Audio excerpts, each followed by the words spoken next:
Hello, listeners, and welcome to Jumpers for Goalposts. Today, we jump in our DeLorean and go back to a time when John Leslie, the Wheel of Fortune presenter, was cleared of indecent assault. A Russian billionaire by the name of Roman parked his yacht outside Stamford Bridge, and he was joined at Chelsea by Duffman, who flew in on his Duff blimp. The real superheroes were Arsenal, who became invincible, and some spotty teenager goes by the name Ronaldo rocks up at Old Trafford. That's right, today we're going back to the opening weekend of the 2003-2004 season. We see how Leeds get on after their buy one get one free sale. Mush The Match Man will be at Fratton Park to check up on Harry Redknapp's Premier League virgins Portsmouth.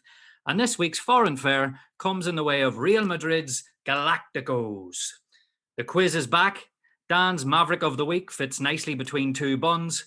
And Arsene Wenger makes an appearance at Brucey's bedtime rituals. What are we waiting for? Let's get going.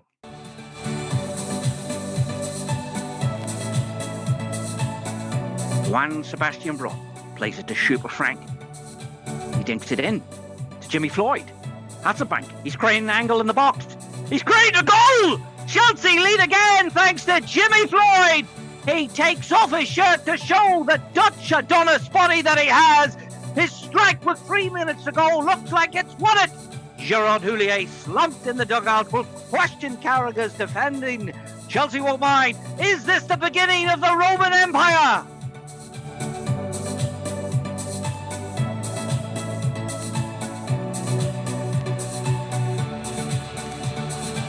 These next two men love Brian Clough, a man who is known for his quotes.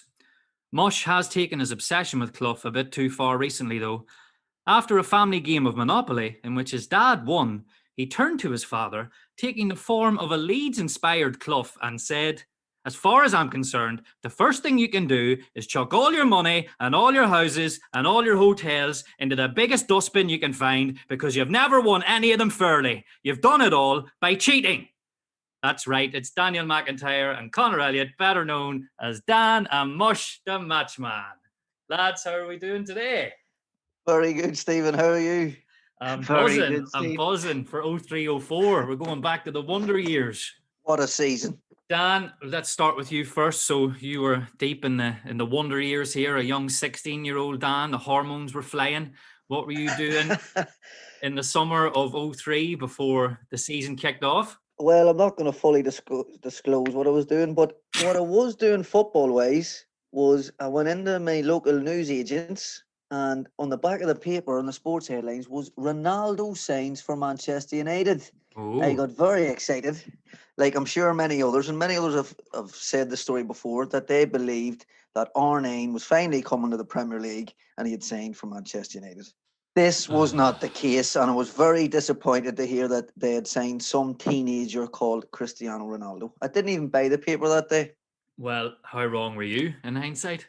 Oh, so wrong. So wrong. More wrong than anyone could possibly be. It turned out pretty well in the end. It turned out very well.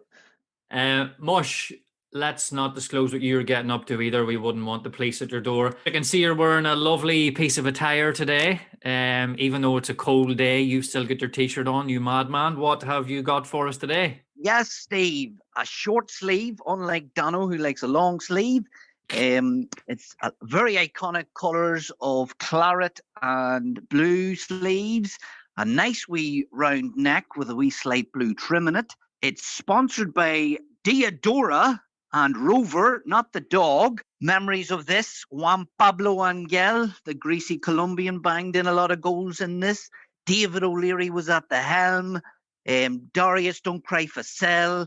All of the big Swede Malberg, of course. Dion Dublin's last season in this kit.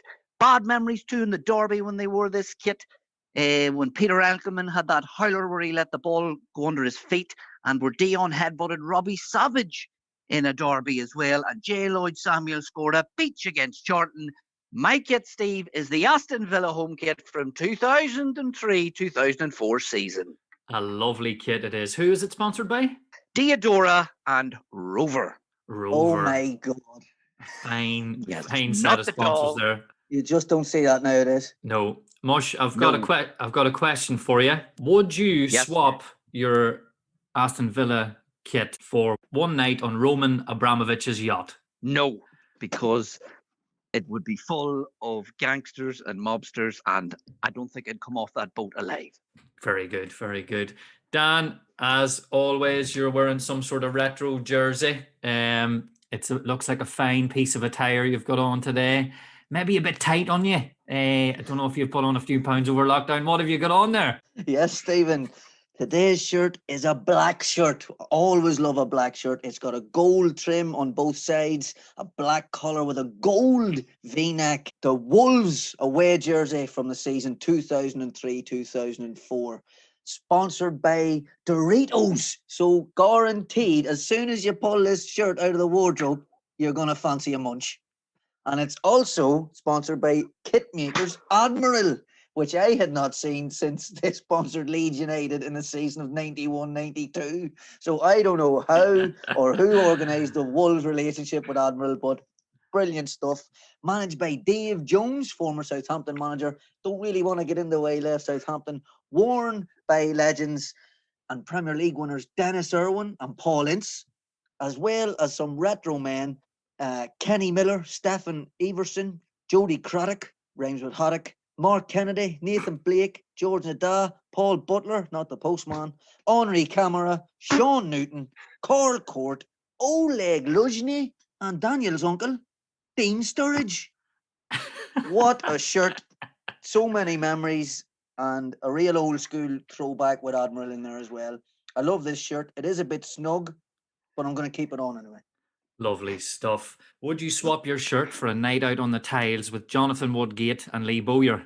I 100% would not swap this shirt for a night out in the tiles with those two, because I like sleeping in my own bed compared to a cell. So the summer of 03 seen record spending levels in the Premier League, and it was notably due to one Russian billionaire who was spending an absolute fortune getting a dream team together at Chelsea. So now we look back at the 5 best bits of business for Dano in this summer transfer window. This is Transfer Business.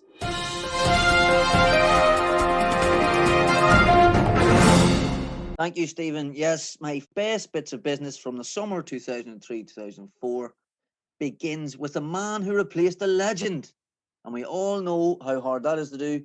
And it's Jens Lehmann, who moved from Borussia Dortmund to Arsenal for the bargain price of 3.5 million, filling the gloves of the retired David Seaman, or soon to be retired David Seaman. He will go on to achieve great things with Arsenal in their invincible season, of course. Mush, were you gutted to see Seaman and his ponytail move to City in this summer transfer window? I was, Steve. That image of big David Seaman's tash and ponytail, very iconic in my head. But they replaced him with an angry German, and as the old saying goes, all goalkeepers are mad.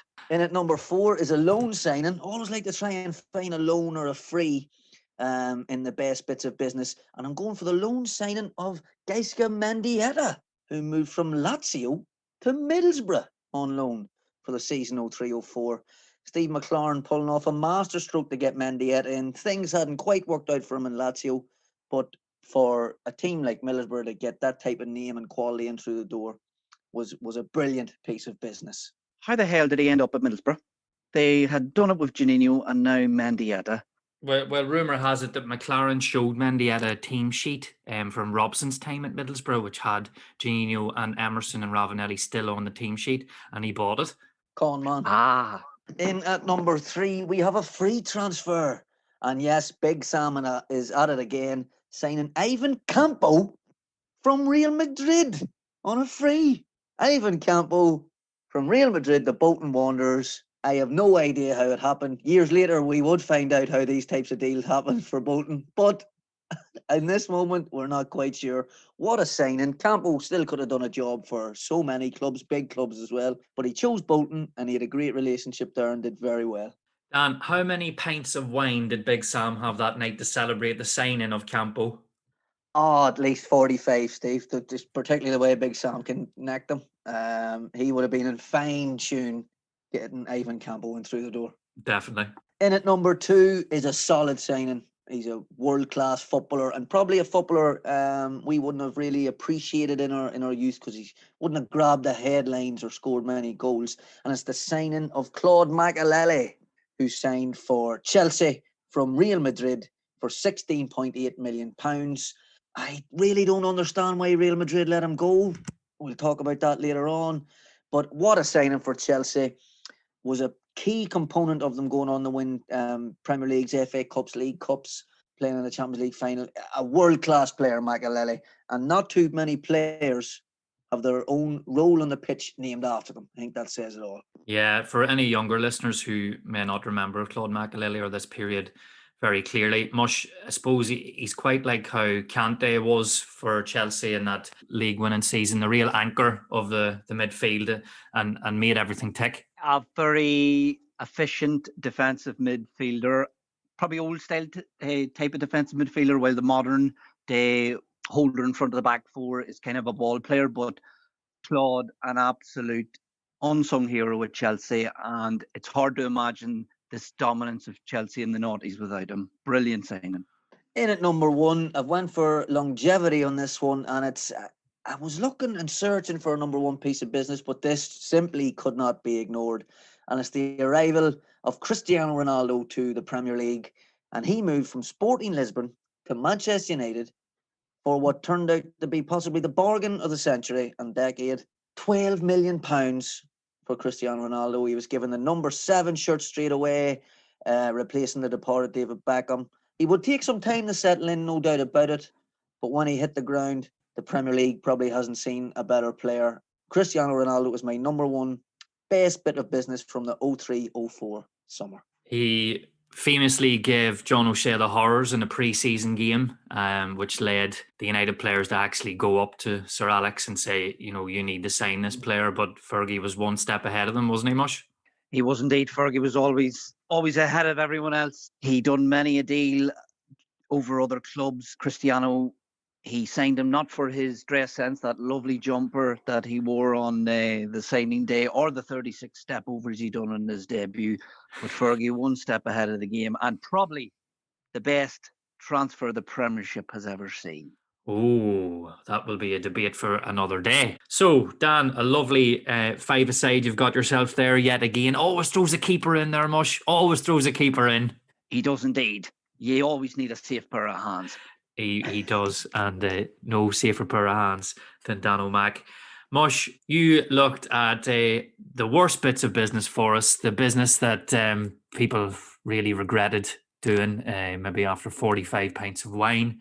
Who made your top 5 worst bits of business in this window? Yes, Steve. Always great following Dano after he throws out 5 brilliant pieces of business. I have to follow up with the rubbish of that summer. And in at number 5, he's a Cockney boy. It's Scott Parker, £10 million from Charlton to Chelsea, a box-to-box hero at the Athletic. He was bought in as cover for Claude Makelele, a man that didn't need cover, and Schuper Frank. He was mainly used as a sub and a cup player by Tinkerman Rieri and Jose, but only 1 goal in 15 appearances.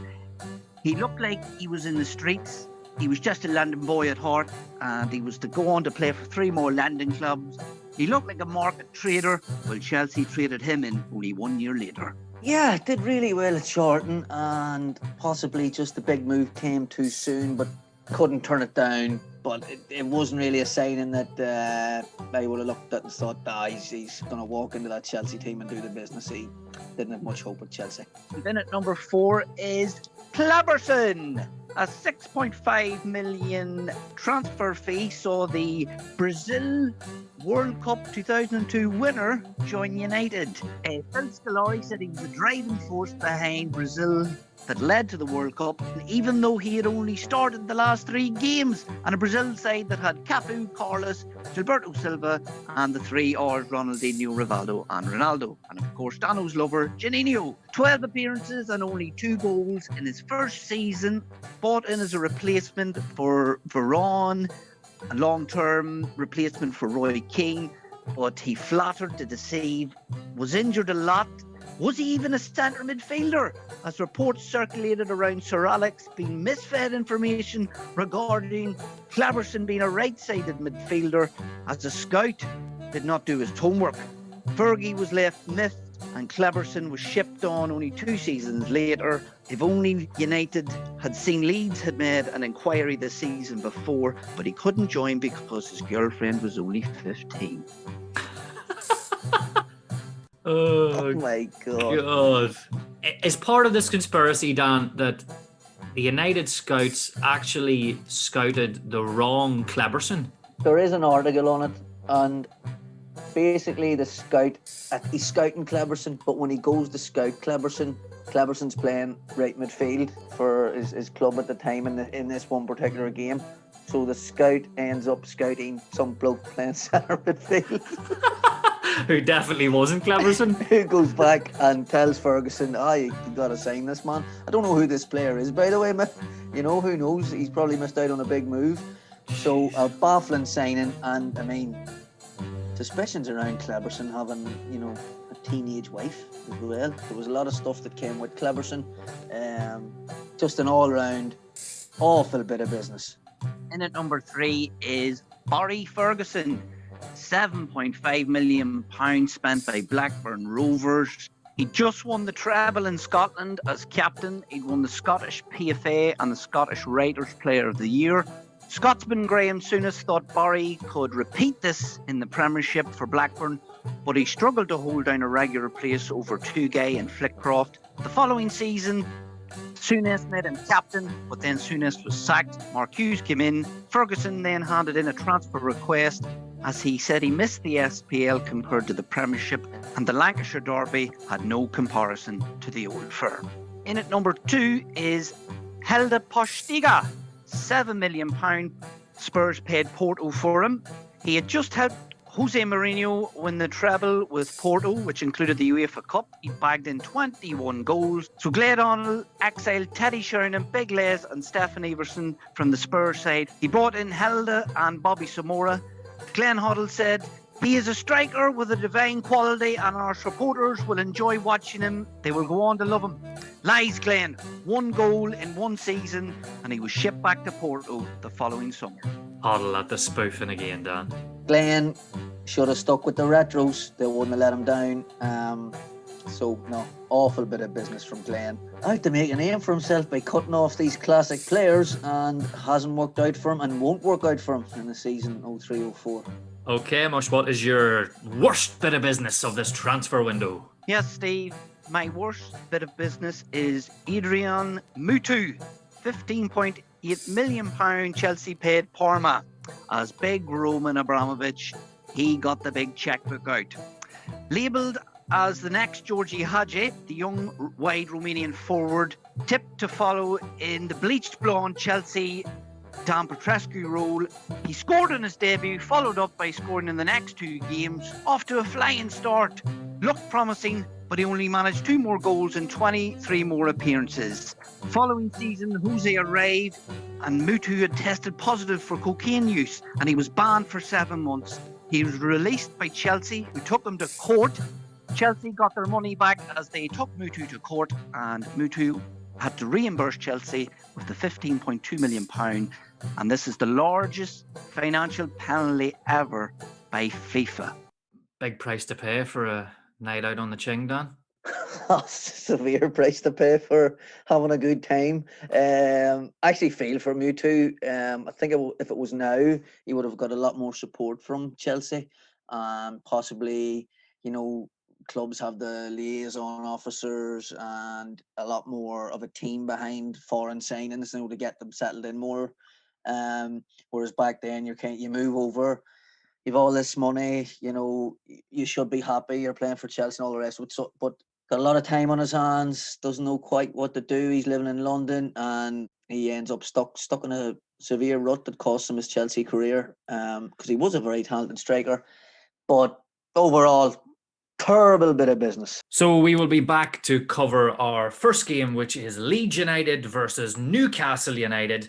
It's a cracking game. It's a game that Dano was actually at when he was a 16-year-old. But first, here's a lovely little goal. from the Premier League opening weekend. Amoruso. He sells Everson a dummy. He's way on a mazy dribble. Spreads it out wide to Thompson. He sneaks away from Taylor. 1-2 with Matt Jansen. Striking one, a belting goal! A dipping volley gives Glenn Murray no chance. A beautiful strike from outside the box to tie in with the beautiful weather here at Ewood Park. Blackburn double the lead against you boys Wolves after only half an hour. Paul Ince, the big-time Charlie, looks around as his fellow Wolves teammates. Now they understand what the Premier League's about. Blackburn 2, Wolves 0. So we are back to cover our first game. It's Leeds versus Newcastle. Dan, you didn't only take a look at it, you were at this game. Give us the breakdown. What happened between Leeds and Newcastle? Yes, Stephen, I was actually at this game. It was a super Sunday clash. The sun was out. The conditions were perfect. Bobby Robson against Peter Reid, who he had managed with England in the 80s, all set up for a clinking game at Ellen Road. We have Bowyer and Woodgate returning to Ellen Road in Newcastle shirts, with one getting booed and one getting a warm reception. We have Lemán Sacco making his debut, a very impressive debut as well. And lining up for Leeds United was Paul Robinson in goals, a back four of Dominic Matteo, Zumana Kamara, Lucas Radibe, and Ireland legend Gary Kelly. Midfield, Jason Wilcox on the left, Lemán Sacco on the right, and a centre midfield pairing of Seth Johnson and Jody Morris. Up top, Mark Viduka and Alan Smith for Newcastle. Shea Given in goals, Andy O'Brien, Oren Hughes, Jonathan Woodgate and Olivier Bernard at the back. The wonderful Gary Speed and Kieran Dyer in the middle of the park, with Lauren Robert on the left and Lee Bowyer on the right. And up front, the dynamic duo of Craig Bellamy and Alan Shearer. Game started at a good pace. Loads of tussles and battles here. We've Bellamy and Dominic Matteo going at it, Alan Smith and Woodgate having a tussle as well, although a respectful one given their friendship. Speed and Seth Johnson having a good ding-dong in the middle of the park. Couple of early chances for Kieran Dyer in particular, who starts really, really well. And he is the key to the first goal, being played through on goal by Lauren Robert and taken down by Paul Robinson. Penalty Newcastle, and of course, buried by Alan Shearer. Newcastle won up after 20 minutes. So yes, Leeds 1 down. How could they react to the home crowd on opening day after a really poor pre-season? And they reacted well in the 24th minute when a ball got stolen by Seth Johnson in the middle of the park, who took the ball off Gary Speed, shifted it on to Sacco, who had made a lovely run from left to right, and he flicked it on to Mark Viduka, who buried first time into the bottom corner past Shea Given. 1-1. And the rest of the first half was a bit of a battle. Again, a lot of tussles on the pitch, particularly with Gary Speed having to really double up. It was like a 2-against-1, given the advanced role that Kieran Dyer was given. Leeds were well on top. Alan Smith came close with an effort from a volley going just over the bar. And Leeds went in at the break on top of Newcastle, but 1-1. Second half starts, and we have a goal in the 57th minute from Leeds. And it's a disaster of a goal. A simple kick out from Paul Robinson, and it comes down, it bounces, comes to Olivier Bernard. He's got one option for me, and that's just to head it clear. He decides to try and head it back to Shea Given. Alan Smith sneaks in behind him, and a lovely finish, nutmegging Shea Given on the way. Ellen Road erupting. This is the type of start of the season they needed, considering what was unfolding behind the scenes. Could they hang on to get the 3 points?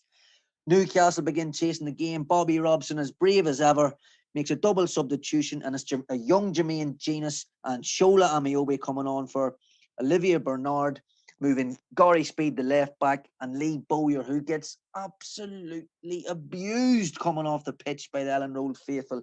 They do not like the way Lee Bowyer left the club and what things he had said since. But anyway, Newcastle are now in a 4-3-3 with Bellamy moving out wide with Robert and Shearer and Amiobi directly through the middle. They are going for it, and their pressure continues for the last 15 minutes, and they get their rewards at the end. And it's really at the fault of Leeds. Should have been dealt with. A great ball in by Oren Hughes nonetheless, and the flick on by Domi, Leeds left back on the day, filling in for the injured Ian Hart. He goes to volley the ball clear, he slices it, and who's behind him? Alan Shearer to poke it home. And I mean, poke it home. He has to slide and stretch. It comes off his big toe. 2-2. The game finishes. A fantastic opener for Super Sunday. All in all, Peter Reid and Bobby Robson looks very happy. Not only to see each other, but both to take a share of the spoils. On this showing, you would think that Leeds would go on to have a very good season and Newcastle would go on to make a bit of a title challenge. But all in all, an excellent opening weekend game for the 03-04 season. Dan, you were actually at this game in the stands at Ellen Road. Were you in with the Leeds fans or with the Geordies? We were actually in with the Leeds fans on the day, and I'm quite glad that we are. We came across, I wouldn't call them riots, but there was fights between the Newcastle and Leeds fans, both before and after the game. It was a pretty rowdy atmosphere. Woodgate and Bowyer really adding to the game as well in terms of behind the scenes. And it was a mighty game for a young man to be at. And the 2-2 class, that's what you want. You want goals when you see games. And some of the players on show, thought Kieran Dyer was unbelievable to watch live. He's so quick. And Viduka and Shearer, just quality strikers. It felt like, particularly in the lineups and the atmosphere you're describing, this was like an old school Premier League game. You know, was it a physical battle on the pitch too? Was there tackles flying in everywhere? It had Johnson and Jody Morris, and David Batty comes on for Leeds as well. And then you've Gary Speed on the other side. And of course, he has a real positive history with Leeds, you know. And you've Shearer, obviously an old war horse. And some real retros on show, as well as some emerging young talent. I mentioned Kieran Dyer, but Craig Bellamy as well. Oh, brilliant player. Alan Smith, really impressive for Leeds as well. And really good game. Very enjoyable. Was it apparent to you? Obviously, Leeds have been in free fall here since really the last year or two when they're selling off all their best players. Was it apparent to you that this Leeds team, you know, were going to go down, that they were going to struggle? Or well, they were poor at the back. Now, that's what I would say. They were poor at the back, and losing Woodgate and Ferdinand, they couldn't afford to replace them basically. So there was gaps in their back four, but they did have Smith and Viduka.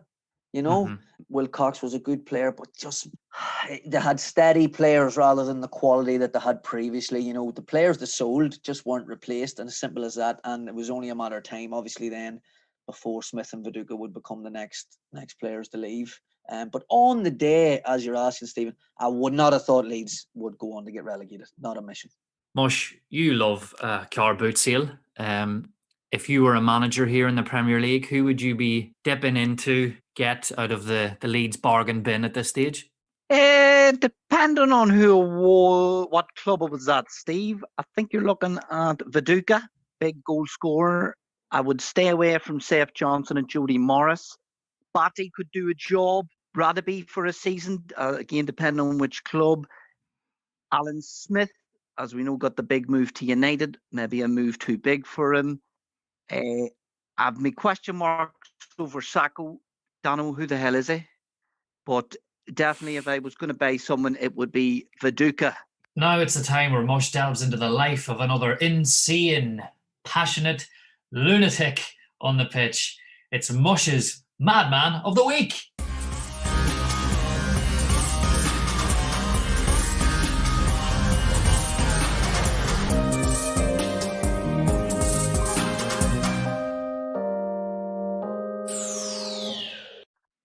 Hey, he's mad, he is. No, actually, he's all right.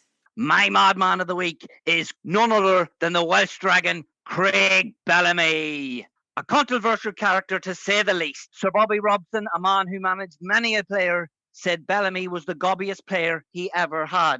While on trial at Norwich, he broke the arm of a goalkeeper at the training ground. Mike Phelan, who at the time was his youth coach, a man who wore shorts on Christmas Day, seen something in him, and he offered him a contract for Norwich reserves. He made his debut at the age of 19 for Norwich in the old Division 1, got his first red card at the age of 19. Started out as a centre midfield, but Arsenal legend Bruce Rioch seen him as a forward, where he would play the rest of his career in that position. His form for Norwich caught the eye of Gordon Strachan and Coventry. A £6 million bid was accepted to the disgruntled face of Bellamy. He didn't fancy a trip up to Highfield Road. Bellamy at the time, he didn't have an agent. His financial advisor had recently met with none other than crazy gang member John Fashanu. So his advisor rang Gladiator presenter Big Fash for advice regarding Bellamy. When Bellamy arrived to meet Strachan and sign terms for Coventry, who showed up for the meeting unannounced? None other than Big Fash. They filled Bellamy with false promises. Big awooga. Bellamy would then go on to sign for Newcastle. And my God, what a start he got off to there. He was sent off for swinging an arm at Ashley Cole. He was sent home from a winter training camp after missing a meal along with Kieran Dyer, Andy Griffin and Big Carl Court. A police caution a few months later was chucked out of court as he was alleged of kicking a female who he chucked out of Kieran Dyer's car as they were on the pull in Newcastle city centre. Bellamy in Europe for Newcastle, he was given a 3-game ban after headbutting a Dynamo Kiev player on his Champions League debut. He also would gain the fastest red card in Champions League history for swinging an arm at Marco Materazzi. Materazzi had niggled him and pinched him. 3-game ban for Bellamy. In March 2004, word on the street is he threw a chair at coach John Carver. You know, that fella looked a wee bit like Sam Allardyce, all over Bellamy taking Carver's parking space. Bellamy then refused to travel with the Newcastle side to the UEFA Cup tie against Real Mallorca, but Sir Bobby Robson worked his charm and convinced Bellamy to travel. The start of the 04-05 season, Patrick Kluivert arrived. Close friend Gary Speed was sold. Why? And Sir Bobby Robson was sacked. Bellamy was not happy, and who steps in? Hard-mouthed, strict Scot Graham Souness. Bellamy and Souness, a cocktail for disaster. The pair clashed on many occasions. A public spat when Bellamy was subbed in a game, caught on camera, Bellamy swearing at Souness. Bellamy then clashed with Newcastle legend Alan Shearer. Bellamy said this about Alan Shearer: "Your legs are gone, you're too slow, you're too old, you couldn't even kiss my ass. Effing goody two shoes." Birmingham came in with a 6 million bid for him. This was accepted, but also Celtic came in with a loan offer. Bellamy opted to travel up to Scotland and play for Celtic, a rival of one of Souness's former clubs. He played for Rangers. Was this a dig at Souness? A permanent deal was never on the cards, as Celtic would not cough up the coin. A bid was accepted from Everton and Blackburn, and Bellamy chose Rovers as they were managed by Sparky Hughes, his former manager at Wales. He chose Hughes rather than Moyes, as he said Moyes was hostile and tense. Blackburn was the best club and fit for Bellamy at the time, and this is probably where he spent his best years, as he reached double figures with goals in both seasons, and he was voted their player of the year. Hughes was able to settle Bellamy and get the best out of him. But then Liverpool triggered a 6 million release clause in Bellamy, and Liverpool fan Bellamy said it was a no-brainer, and he signed on the dotted line. An ongoing court case over alleged assault had overshadowed the start of his time playing under Rafa Benitez, aka the Spanish waiter. Good form at the first half of the season, Bellamy was not showing signs of any bad behaviour. Then a trip to Portugal before Liverpool played Barcelona at the Nou Camp in Champions League. Bellamy and Risa got into a boozed-infused argument on a night out. Bellamy, filled with Grandpa's cough medicine, kept chipping on Risa's shoulder. "Sing for me, as Risa was supposedly the karaoke king. This argument spilled into the hotel, and Bellamy entered Risa's hotel room. The Norwegian was out for the count, and Bellamy entered with a golf club in hand, and Bellamy said he just whacked him across the buttocks a wee bit. Risa later came out and said Bellamy took several swings. He thought he was Happy Gilmore. Bellamy apologised the next morning, but he was fined 2 weeks' wages. This gave Bellamy the name from the English press, the Nutter with the Putter. Bellamy would score a vital away goal in that tie against Barcelona, and his celebration was him doing a golf swing. An unused sub in the Champions League final, Bellamy was told on the flight home by the Spanish waiter he was free to sign for another club. So West Ham signed him. His time at West Ham was interrupted by continuous injuries, but they accepted a 14 million bid for him from Manchester City. Bellamy was reunited with good friend Mark Hughes. Bellamy didn't get on with the Brazilian clique of Alano and Robinho at the Etihad, and they clashed on numerous occasions at the training ground. He had a standout performance in the Manchester derby where he bagged 2 beautiful goals, but on the final whistle of that game, a fan invaded the pitch and words were exchanged between him and Bellamy, but Bellamy pushed the feisty fan away in the face. Hughes was sacked shortly after. Enter Roberto Mancini, and of course, Bellamy and Italian didn't see eye to eye. Bellamy was then loaned out to hometown club Cardiff City. He helped Cardiff reach the playoffs. Bellamy wanted to stay at Cardiff, but City priced him out of a move. He then hooked up for his second spell at Liverpool under King Kenny. He was mainly used as a squad player and a cup player. His final move in his career was back to hometown club Cardiff City, where he helped them win the championship and gain promotion to the Premier League, which was always a dream for him. So this ended Craig Bellamy's career. 455 appearances, 135 goals, 78 caps for Wales and 19 goals, and also 5 appearances for Team GB and a goal for them. His honours included a Scottish Cup success with Celtic in 2005, a League Cup with Liverpool in 2012, a part of the Liverpool side that reached the Champions League final in 2007, Welsh Player of the Year in 2007. He also won the PFA Young Player of the Year in 2002, beating off competition from John Terry, Stephen Gerrard, Ledley King, Darius Vassell and Michael Ricketts. Bellamy played for a total of 9 clubs and accumulated over £47 million in transfer fees.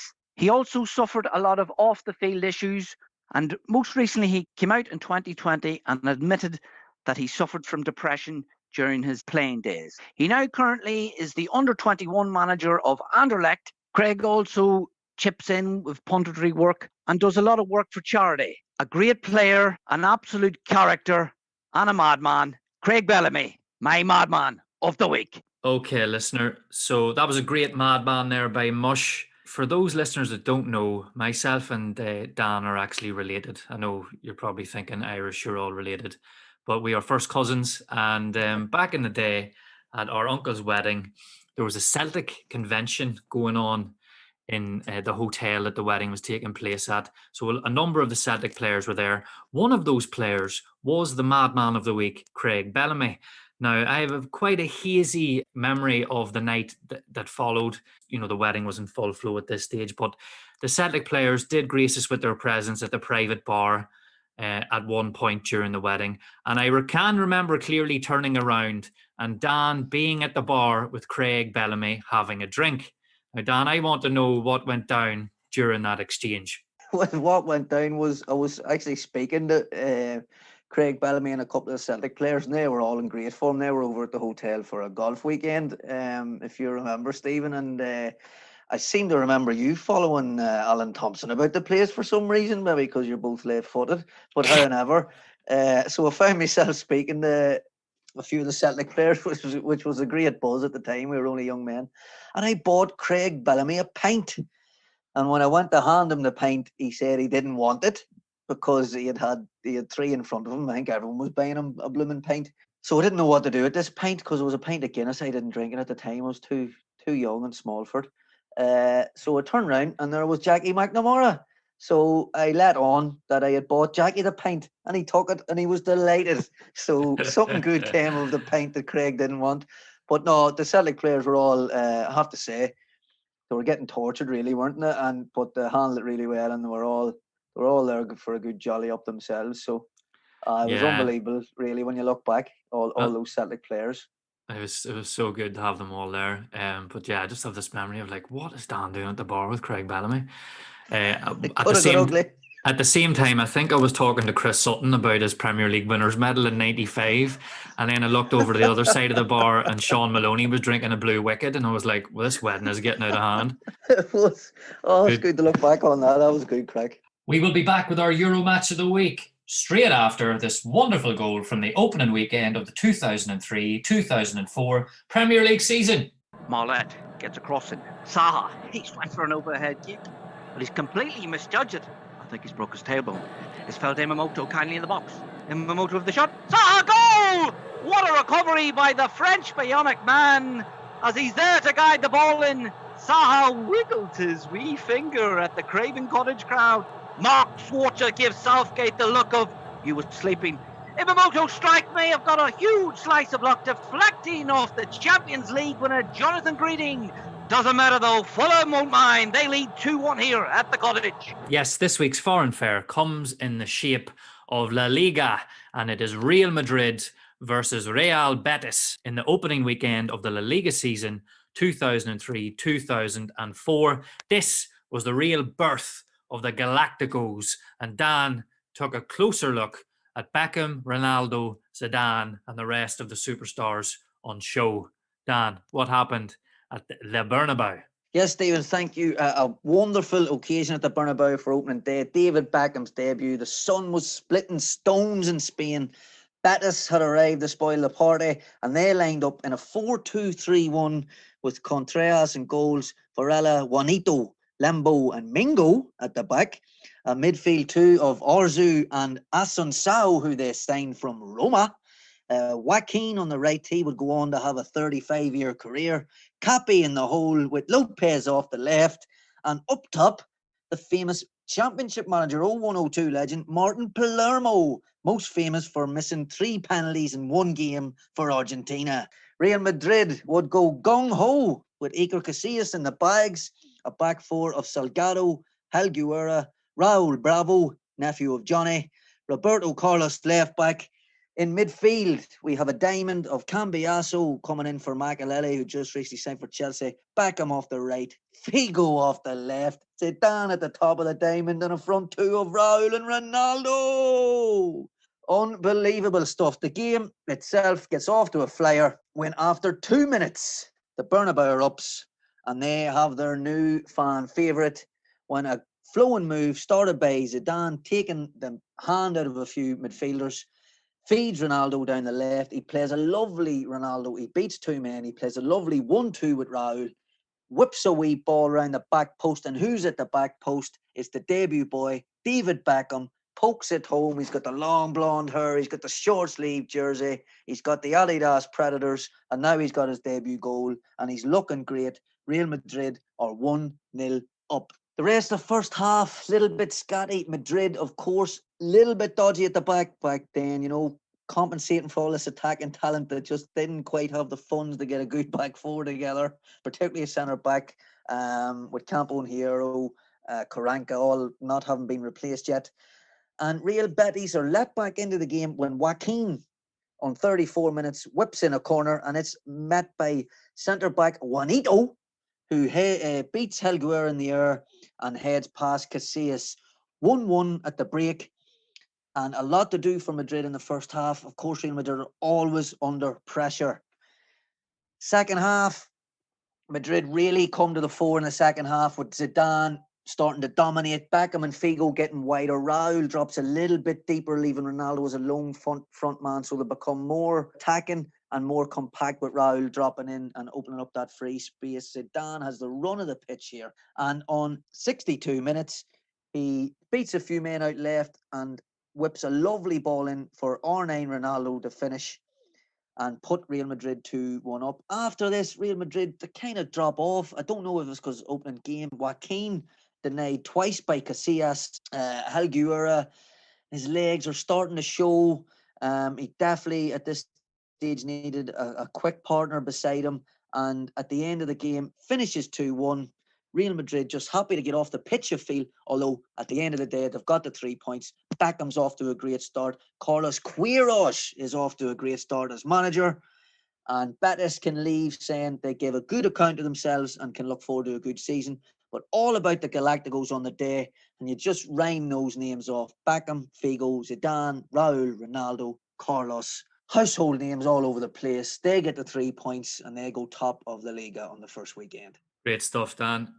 You know, looking through those host of names there, I mean, how they afforded them all, I'll never know. The real question I have here is this group, obviously, Real Madrid had won the league the year before this, but this group of players, including Beckham and Ronaldo, the actual team that were called the Galacticos, never won a La Liga title. Why do you think that is? The defence, 100%. Yeah. Cost them. They couldn't have needed to sell Makelele. No. They could not have needed to do that. It's Real Madrid. We're talking about they could have, sold a couple of squad players. Selling Makelele was a huge mistake. And as I touched on in the match report, you've Raul Bravo beside Helguera. Probably need to find that Galactico centre half if they can get their hands on one. Yeah, I'd just like to add that Real Madrid actually provided some half-time entertainment before the start of the second half this day when a streaker ran onto the pitch wearing a black wig. I can't make out what's written on his chest, but some form of writing. And it took 7 security men to chase him off the pitch. A little bit of half-time entertainment with the Galacticos. Maybe they're trying to go down the NBA route with cheerleaders. They get it badly wrong by hiring a streaker. But great stuff. A black wig, Dan, running very quickly, hard to catch. Was this a streaker or was this Ryan Giggs with no clothes on? It might have been Ryan Giggs on the rip in Madrid for the weekend, come to think of it. Yeah. Okay, good stuff. More on that later on. Those against the Wolves. This week's Balls Against the Wall quiz is sponsored by the ball David Dunn slots past Casey Keller from the penalty spot in Birmingham's opening 2003-2004 win against Tottenham Hotspur. You can no longer see this ball. However, Casey Keller has a fine collection of American footballs available for viewing through his eBay account with the handle butter_fingers at Casey. Yes, welcome to the Balls Against the Wall quiz, the quiz where I pit Dan against Mush to see who has the best football knowledge. This week, all the questions will be about the season 03-04. Lads, I need your player buzzers, and the player buzzers this week are any player transferred in the 2003 summer transfer window. Dan, what is your player buzzer? Roque Jr. And Mush, what about you? What is your player buzzer? Jumba! So good, they named him twice. Okay, a fine pair of player buzzers there, lads.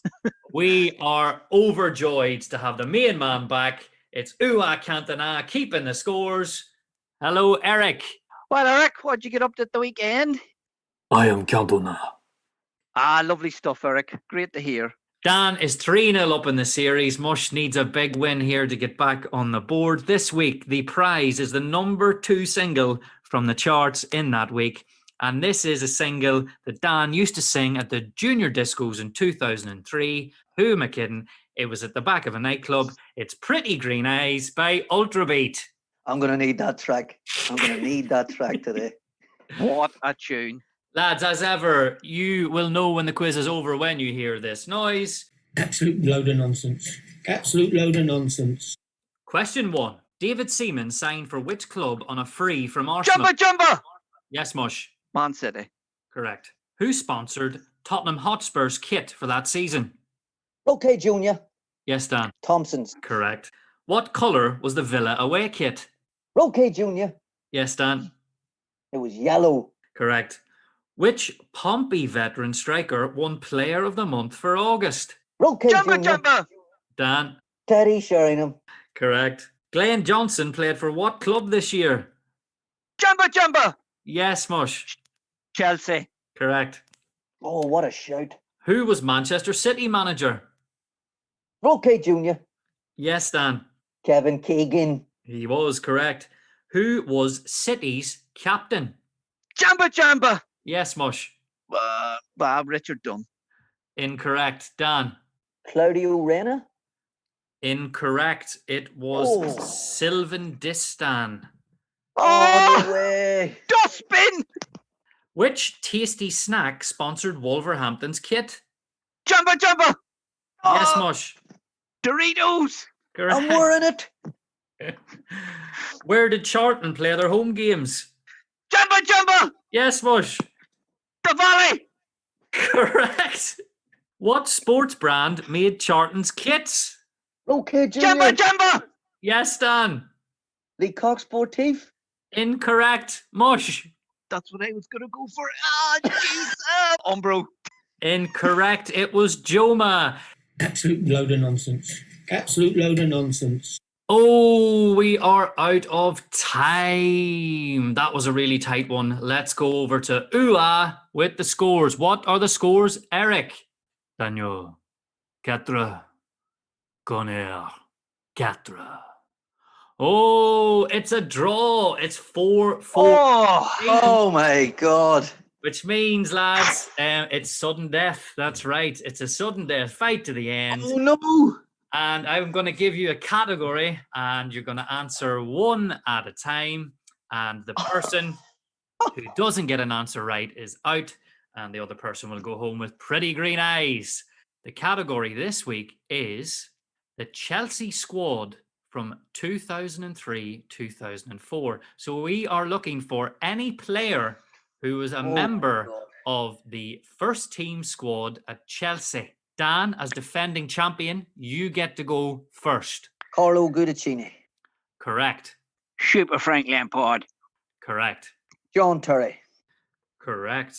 Wayne Bridge. Correct. Glenn Johnson. Correct. Claude Makelele. Correct. Marcel Desailly. Correct. Adrian Mutu. Correct. William Gallas. Correct. Herman Crespo. Correct. Juan Veron. Correct. Scott Parker. He was in there. Correct. Joe Cole. Yes. Jimmy Floyd Hasselbank. Yes.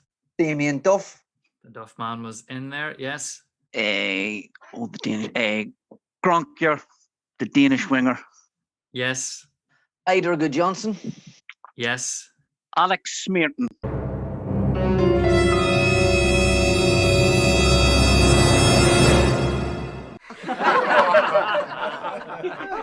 Mush, it is incorrect. He was bought by Chelsea, but immediately loaned out to Portsmouth. So he was not part of the Chelsea first team squad for that season. Oh, so unlucky. A great shout, but technicality means that Dan is 4-0 up in the series and takes home pretty green eyes, which he will be delighted with. It's match of the week! Bloody hell! Hello and welcome to Match of the Week. Yes, Mush the Match Man is live at Fratton Park. Mush, what has happened? Yes, Steve! New boys Portsmouth have started their Premier League debut with a win over Aston Villa thanks to young man Teddy Sheringham and Patrick Double Cheeseburger with the goals either side at half-time. Harry Redknapp, wearing a shirt and tie that your uncle would wear at a wedding, celebrates with the bald eagle, Jim Smith, while David O'Leary sporting a polo t-shirt that he would wear at golf with Packy Bonner. He slumps back into the changing room, wondering, will he ever get the image of Peter Ridsdale and his checkbook out of his head? What is the task that lies ahead for him and Aston Villa? Fratton Park breaks into a chorus of Play Up Pompey, led by Portsmouth diehard fan John Westwood. You may be asking yourself, who the hell is Mr. Westwood? Well, he's the diehard Pompey fan who wears a big hat that Jamiroquai would be proud of. And he has a long blue wig and rings a bell as if he's calling the cast of Oliver in for dinner. Harry, a man who would be very shy in the transfer market, signed no fewer than 12 players. He treated the transfer market like a pick-a-mix in the cinema, and he went in and filled his bag with 10 different nationalities, 8 frees, 2 loans, and only 2 transfer fees. Harry gave 5 of these new boys a fair start in the basking sun on the south coast. Per Steve Stone, I hope he put some sun cream on that wee forehead. O'Leary, a man who treats transfer market like an overpriced steakhouse. He only brought in goalkeeper Thomas, I'm no big goalie, Sorensen, and Grant, I look a wee bit like Gary McAllister McCann. Both men were thrown into the Lions' Den at Fratton Park. A first half that saw Villa show the Premiership experience, putting Pompey under pressure, especially from set pieces early on. New boy McCann was in the walls after a clash of heads with Abdoulaye Faye. A bloody McCann needed 5 stitches. Gone are the days of the magic sponge, says I. He returned to foul Teddy Sheringham and was booked. Swede Marcus Elbach had a goal chalked off for Villa after Alpay fouled on the build-up. Alpay then had a food and drink chance moments later as he found himself unmarked 8 yards out. He sent a stooping header wide when he should have placed it past the Trinidad rumman Shaka Hislop. Paul McGrath has just thrown his tin of Sidona at the TV. Alpine still living off the fact that Turkey finished third at the 2002 World Cup. Abdouan Faye, that big panther in midfield, was then booked for chopping down Lee Hendry, a man who I thought was in pop band A1. All Villa's pressure was to slap them in the face like a fresh fish caught on the docks of Southampton. As Teddy came to the show, he had an effort from outside the box that trickled just wide to the relief of the pinball Ronnie Johnson. But if this wasn't a warning sign, then minutes later they were stunned as Yakubu, the African Benjamin Button, mazed into the box. He roasted Alpine, not the cereal. Was this a shot of a man in his 20s, or was it a shot of a man in his mid-40s? Poppy didn't care as Sorensen could only palm away the effort, and who was there but golden oldie Teddy to tap it in? 1-0 Poppy, the first goal of the Premier League. Half-time, 1-0 Portsmouth. The second half started off with Poppy having to dig deep. The home rear guard, which included Dzeu, Fox, Zurkovic and Stanovic, withstood a brief and timid Villa response, who withdrew Whittingham for the hammer Hitzelsberger to try and add some German efficiency. Shortly after the hour mark, a ball into the box was controlled by Benjamin Yakubu Button. On the chest, he lay it off to none other than Patrick Double Cheeseburger, hold the onions, to finish it beautifully into the net. Flashbacks of Euro 96, 2-0 Portsmouth.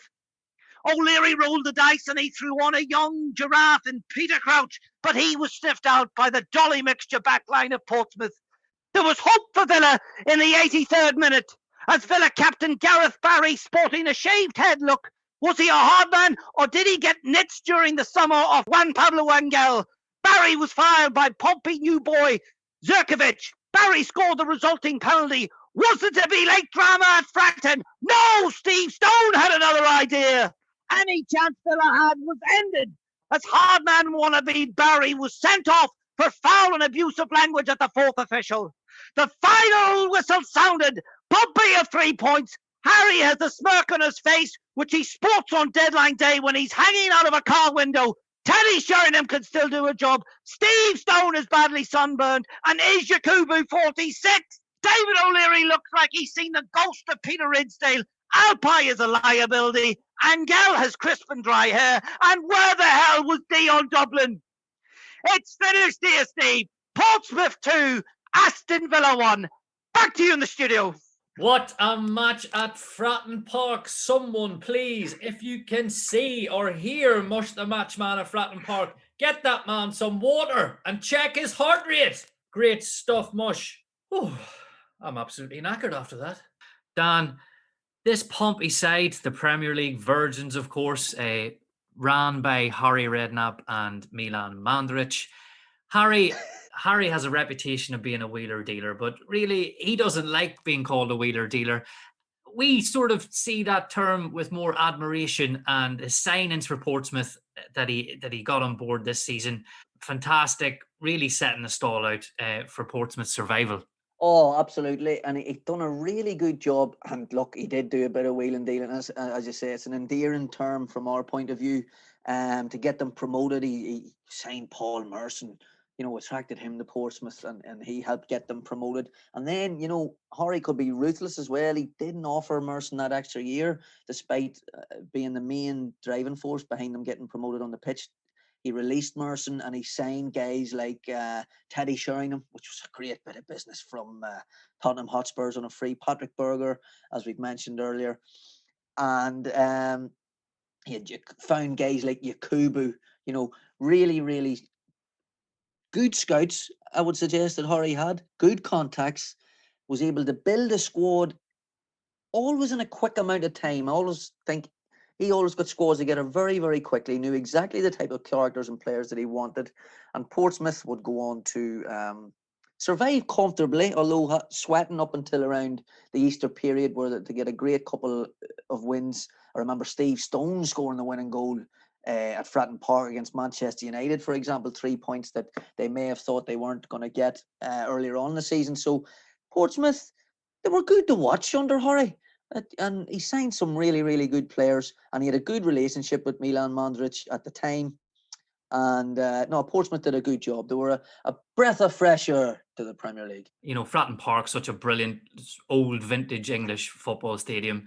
it's quite sad now to see where they are in League One, although they're always kicking about the top of League One and challenging to get back into the Championship. It is sad. They went gung-ho to win a cup. They win the FA Cup further down the line. And then, of course, the big clubs come knocking again for their players, and it goes back to the recruitment. They didn't have the financials to replace those players that they sold. And like a lot of clubs, when they go down from the Premier League, it's very hard to get back up there. And Coventry, Notts Forest, Sheffield Wednesday, Barnsley, Portsmouth, so many examples, and poor old Pompey were just another example of that. There's a great wee moment at the start of Premier League years 2003, 2004 in Sky, where they cut to Fratton Park, and it's such an old stadium that they haven't really prepared for having like pundits in there or any sort of media whatsoever. And Andy Gray is having to climb up a ladder, right, to get into the commentary box with Martin Tyler. And I can only describe it to you as, do you remember the old Batman TV show with Adam West? Do you remember when they used to have to climb up the side of a building?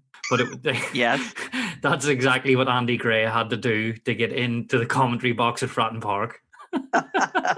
Is that why Andy Gray doesn't dance anymore? It could be, Mush.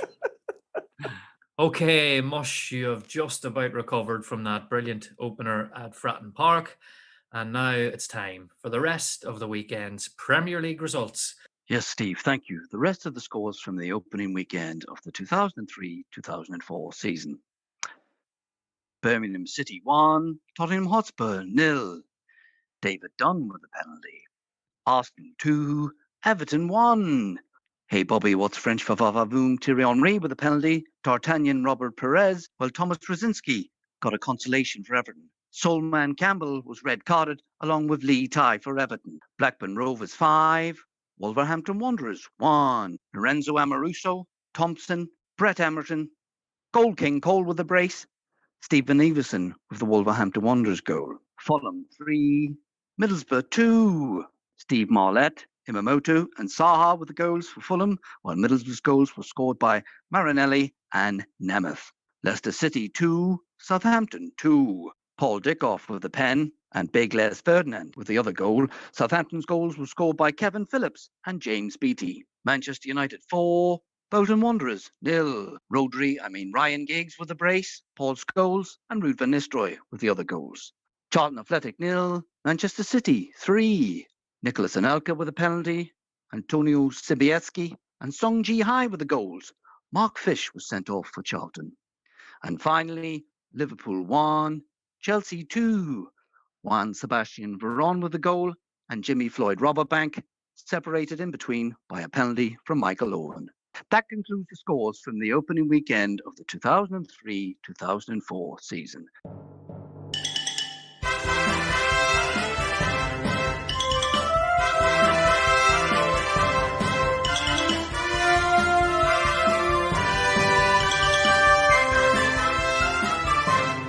This week's Maverick of the Week is the left-footed wizard Patrick Berger, who played for 3 Premier League clubs.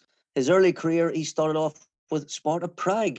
Then he moved to Slavia Prague, big rivals. After 2 years in the Sparta youth setup, he would go on to play a number of first-team games for Slavia Prague, doing very well and earning himself a move to Germany when he signed for Ottmar Hitzfeld's Borussia Dortmund for the bargain price of £500,000. Surprisingly, to a lot of our listeners now, when you hear this one, Ottmar Hitzfeld used Patrick as a deep-lying midfielder. He sat in front of the back four for Dortmund for 2 seasons, making a number of appearances and helping them win a Bundesliga as well as a German Super Cup. Moving on to Euro 96, he was a key member of the Czech Republic squad that reached the final, losing out to Germany 2-1. Patrick himself actually scored from the spot to give Czech Republic the lead. He had such a good tournament that he attracted interest from a number of clubs across Europe. Most importantly for Patrick, Liverpool came his way when Liverpool made moves for both Patrick and his Czech Republic teammate Karl Poborski. Poborski, of course, choosing Manchester United over Liverpool. Patrick chose Liverpool, and I think we can safely say that Roy Evans got the best piece of business regarding the Czech Republic squad, with Poborski not doing well at Manchester United, but Berger doing really well at Liverpool. He got off to a great start with Liverpool, winning the September Player of the Month award, scoring a hat-trick against Chelsea. He scored against Manchester United in 2000. He would have a great first season with Liverpool. His second season, not so much, when he had a fallout with Roy Evans, when he refused to come on as a sub. Him and Evans would go on to have a number of clashes throughout 97, 98. It was only when Evans was sacked after being made joint manager with the great Gerard Houllier that Houllier gave Berger a new lease of life. He would play a number of games for Houllier and was a key part of Liverpool's treble-winning cup team of 2000-2001. Injuries would reduce his appearances, but anytime he played, he really did impress. And he was a key part of Houlier's team, which was a solid midfield that offered Patrick a bit of creativity, playing alongside Hamann, Gerrard and McAllister, Danny Murphy. So Berger was really the winger.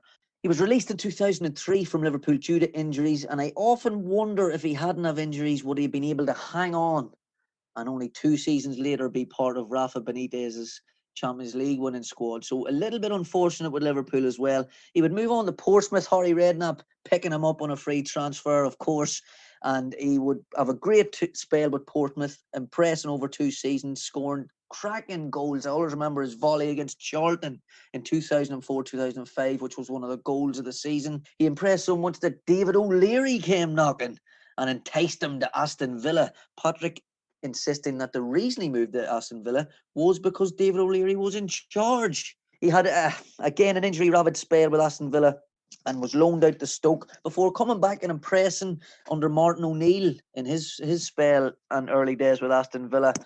They would both come to an agreement at the end of his contract to let Patrick leave, despite O'Neill's attempts to keep him there. Patrick wanted to move back to Sparta Prague and retire there, and he retired in the summer of 2010, having had a fantastic career despite his injuries. His club appearance totaled at 460 with 83 goals. Brilliant record for a winger. For his nation, 42 caps. I was surprised to see that, but 18 goals in those 42 caps.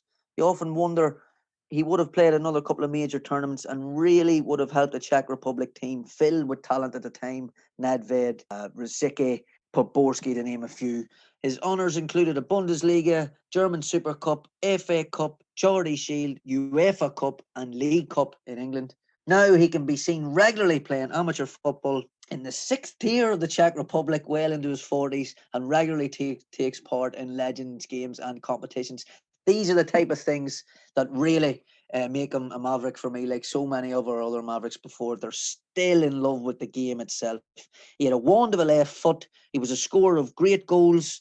He will be well remembered and thought of at all the clubs that he played for. And to boot, just as an additional thing, he was absolutely gorgeous. Patrick Berger is my maverick of the week. A wonderful left foot, as I've said before, and a really good career. And I have good memories of Patrick Berger.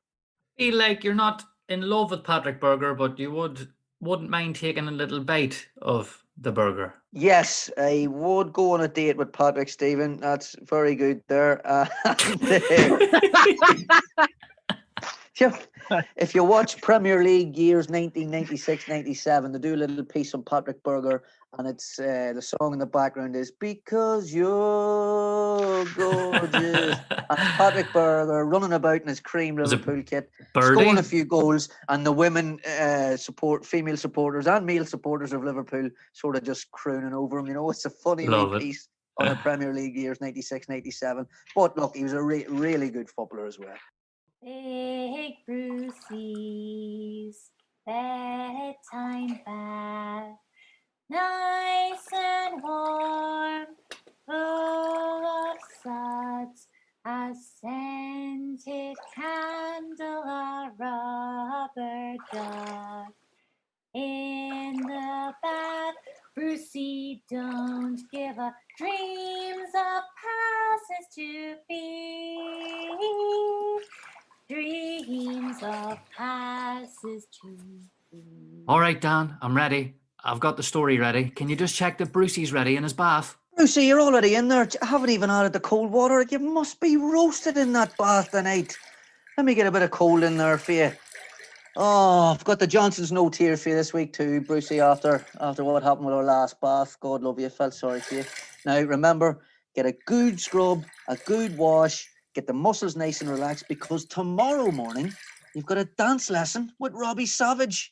And I know you're looking forward to that very much. Get a nice relaxing bath, and I'll see you in the morning, Brucey. So this week's story comes from your good friend and fellow football manager, Arsene Wenger, and his autobiography, My Life in Red and White. At the start of the 2003-2004 season, I repeated to the players what I had declared earlier. They could win the title without losing. I believed in it, and it was our goal. I remember every single player in that exceptional team.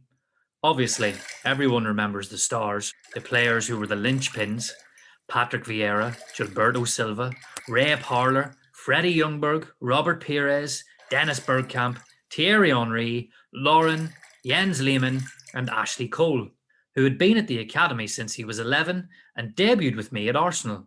There were also two defenders who were fundamentally important. Sol Campbell arrived at Arsenal in 2001. He had been a mainstay at our North London rivals Tottenham, where his contract with the club was about to expire.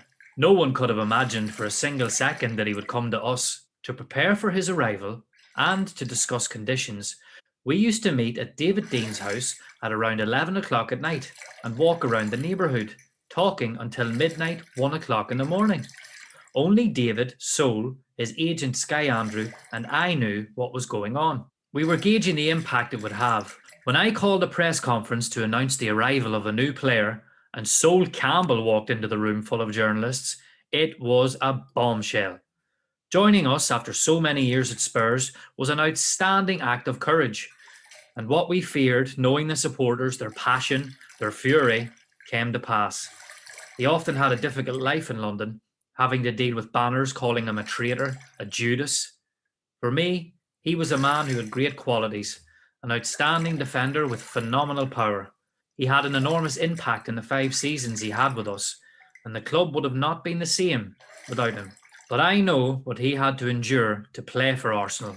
There is, of course, an historic rivalry between Arsenal and Tottenham Hotspur. To begin with, Arsenal was a South London club that set up in the north of the city, near Tottenham's territory. More than any other match in the season, the week before a game against Tottenham was unlike any other week within the club. From the Monday onwards, the tension and nerves would be at their most taut. I was more removed. I had come from abroad, but I could still sense this tension very clearly. Anyone who had endured this traditional rivalry would realise that for this 1 week, everybody would be on alert, as if the air raid sirens could sound at any time. In short, it was more than a mere football match played between 2 teams of 11. Within North London families, those who supported Arsenal and those who supported Tottenham would not speak to one another over that weekend. My assistant, Pat Rice, was tempted to select only the fighters, but it was always the technicians that allowed us to win, such as Robert Pires or Thierry Henry. It was important to stay totally zen in regard to that state of tension. The competitiveness between the two clubs was at its all-time high when we played our first match against Tottenham with Sol in our team. He had been a legendary Spurs player, and there were never-ending shouts of Judas from Tottenham fans. After these derby matches, there were frequently brawls in the street. It was difficult to get out of the stadium when we were leaving White Hart Lane. A game lost to Spurs left us in a terrible state for several days afterwards. It's just as well we didn't lose very many. We became Premier League champions 5 matches before the end of the season. I often relive those 49 undefeated matches. I do believe in signs to a certain extent. And as I was born in 1949, I sometimes tell myself it was our destiny to lose the 50th. Those 49 matches are etched within me and within each player. It's something fundamental, a triumph born of passion. Okay, Brucey. Did you enjoy that? Good. Good night, Brucey. Sleep tight. And don't let Gary Pallister bite.